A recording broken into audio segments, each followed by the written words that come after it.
Chapter 48. Hearthstone passes out even more than Jason Grace, though I have no idea who that is. Jotunheim looked a lot like Vermont, just with fewer signs offering maple syrup products. Snow dusted the dark mountains. Waist-high drifts choked the valleys. Pine trees bristled with icicles. Jack hovered in front, guiding us along the river as it zigzagged through canyons blanketed in sub-zero shadows. We climbed trails next to half-frozen waterfalls, my sweat chilling instantly against my skin. In other words, it was a huge amount of fun. Sam and I stayed close to Hearthstone. I hoped my residual aura of fray glow might do him some good, but he still looked pretty weak. The best we could do was keep him from sliding off the goat. "Hang in there," I told him. He signed everything. He signed something. Maybe sorry, but the gesture was so listless I wasn't sure. "Just rest," I said. He grunted in frustration. He groped through his bag of runes, pulled one out and placed it in his hands. He pointed to the stone and then to himself as if to say, "This is me." The rune was one I didn't know. Sam frowned when she saw it. "That's Perthro. What does it mean?" I asked. She glanced cautiously at Hearth. "Are you trying to explain what happened to you? You want Magnus to know?" Hearthstone took a deep breath, like he was preparing for a sprint. He signed, "Magnus felt pain." I closed my fingers around the stone. "Yeah, when I healed you, there was something dark." Hearth pointed again at the stone. He looked at Sam. "You want me to tell him?" she asked. "Are you sure?" He nodded, then rested his head against the goat's back and closed his eyes. We walked for about 20 yards before Sam said anything. "When Hearth and I were in Alfheim," she started, "he told me part of his story. I don't know all the details, but his parents," she struggled to find words. Otis the goat bleated. "Go on, I love depressing stories." "Be quiet," Sam ordered. "I'll just be quiet then," the goat agreed. I studied Hearthstone's face. He looked so peaceful asleep. "Blitzen told me a little bit," I said. "Hearth's parents never accepted him because he was deaf." "It was worse than that," Sam said. "They were not good people." Some of Loki's acidic tone crept into her voice, as if she were imagining Hearth's parents on the receiving end of mistletoe darts. Hearth had a brother, Andiron, who died very young. It wasn't Hearthstone's fault, but his parents took out their bitterness on him. They always told him the wrong brother had died. To them, Hearthstone was a disappointment, a disabled elf, a punishment from the gods. He could do no right. I clenched the runestone. He still carries all that pain inside. Gods. Sam laid her hand on Hearth's ankle. He couldn't tell me the details of how he grew up, but I got the feeling it was worse than you can imagine. I looked at the rune. No wonder he daydreamed about working magic. But the symbol? Pethro symbolizes an empty cup lying sideways, Sam said. It could be a spilled drink or a cup waiting to be filled or a cup for throwing dice, like fate.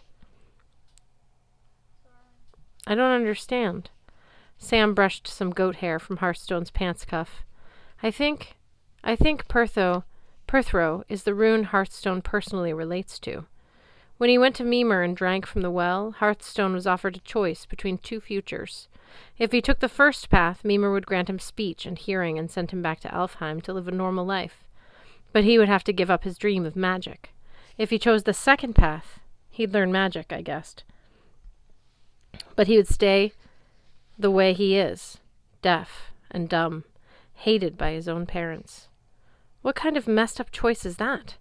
I should have stepped on Mimir's face when I had the chance. Sam shook her head. Mimir just presented the choices. Magic and normal life are mutually exclusive. Only people who have known great pain have the capacity to learn magic. They have to be like hollow cups. Even Odin gave up an eye to drink from Mimir's well. But that was just the beginning. In order to learn the runes, Odin fashioned a noose and hanged himself from a branch of the world tree for 9 days. My stomach checked to see if I had anything left to wrench. It settled for dry spasms. That's not right. But it was necessary, said Sam. Odin pierced his side with his own spear and hung there in pain, without food or water, until the runes revealed themselves. The pain made him hollow, a receptacle for magic. I looked at Hearthstone. I wasn't sure whether to hug him or wake him or scold him. How could anyone willingly choose to hold on to that much pain? What kind of magic could possibly be worth the cost? I've done magic, I said, healing, walking into flames, blasting weapons out of people's hands, but I've never suffered like Hearth has. Simra pursed her lips. That's different, Magnus. You were born with your magic, an inheritance from your father. You can't choose your abilities or change them. Alf Sadir is innate. It's also lesser magic compared to what the runes can do. Lesser? I didn't want to argue about whose magic was more impressive, but most of the things I'd seen Hearthstone do had been pretty subtle. I told you back in Valhalla, Sam said. The runes are the secret language of the universe. Learning them, you can recode reality. The only limits on your magic are your strength and your imagination. So why don't more people learn runes? That's what I've been telling you. It requires incredible sacrifice. Most people would die before they got as far as Hearthstone has. I tucked Hearthstone's scarf around his neck. I understood now why he'd been willing to risk rune magic. To a guy with his troubled past, recoding reality must have sounded pretty good. I also thought about the message he'd whispered into my mind. He'd called me brother. After everything Hearthstone had been through with his own brother's death, that could not have been easy. So Hearth made himself an empty cup, I said, like Perthro. Trying to fill himself with the power of magic, Sam agreed. I don't know all the meanings of Perthro, Magnus, but I do know one thing. Hearthstone cast it when we were falling from the cliff into the river. I tried to remember, but I'd been overwhelmed with exhaustion as soon as I gripped the sword. What did it do? It got us here, Sam said, and it left Hearthstone like that. She nodded to his snoring form. I can't be sure, but I think Perthro is his... What do Christians call it? A Hail Mary pass? He was throwing that rune like you throw dice from a cup, turning our fate over to the gods. My palm was now bruised from clenching the stone. I still wasn't sure why Hearthstone had given it to me, but I felt a strong instinct to keep it for him, if only temporarily. No one should carry that kind of fate alone. I slipped the rune into my pocket. We trekked through the wilderness in silence for a while. At one point, Jack led us over a river on a fallen tree trunk. I couldn't help looking both ways for giant squirrels before crossing. In places, the snow was so deep we had to hop from boulder to boulder, while Otis the goat speculated about which one of us would slip, fall, and die first. I wish you'd be quiet, I muttered. I also wish we had snowshoes. You'd need Uller for that, said the goat. Who? The god of snowshoes, said Otis. He invented them. Also archery, and, I don't know, other stuff. I'd never heard of a snowshoe god, but I would have paid real money if the god of snowmobiles came roaring out of the woods right then to give us a lift.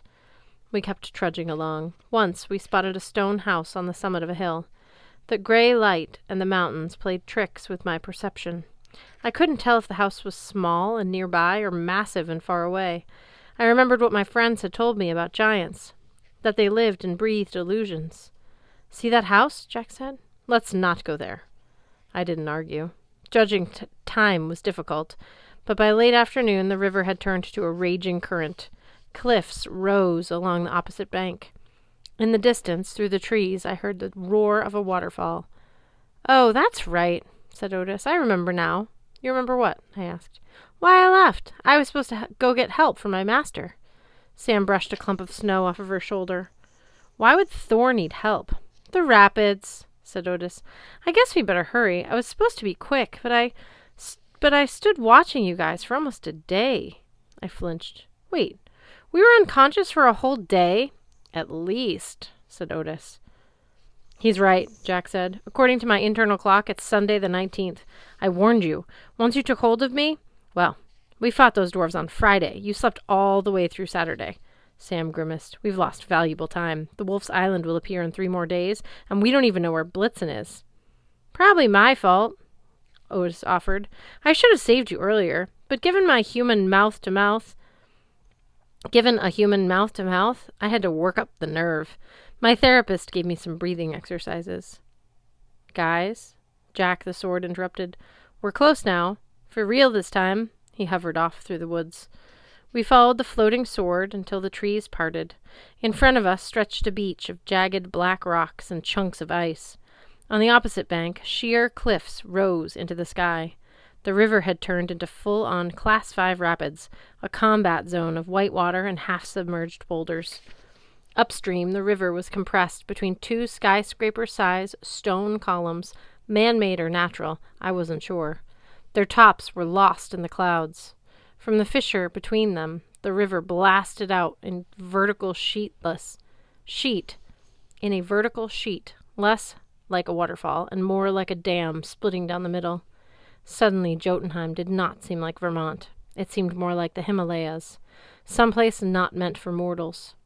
It was hard to focus on anything except the raging falls, but eventually I noticed a small campsite on the beach, a tent, a fire pit, and a second goat with dark fur pacing nervously on the shore. When the goat saw us, he came galloping over. Otis turned to us and shouted over the roar of the river. "This is Marvin! He's my brother. His proper name is Singsier, Snarler, but—" "Otis!" Marvin yelled. "Where have you been?" "I forgot what I was doing," said Otis. Marvin bleated in exasperation. His lips were curled in a permanent snarl, which, I don't know, might have been how he got the name Snarler. "This is the help you found?" Marvin fixed his yellow eyes on me. 2 scrawny humans and a deaf elf? A dead elf? "He's not dead," I yelled. "Where's Thor?" "In the river!" Marvin pointed with his horns. "The god of thunder is about to drown, and if you don't figure out a way to help him, I'll kill you. By the way, nice to meet you."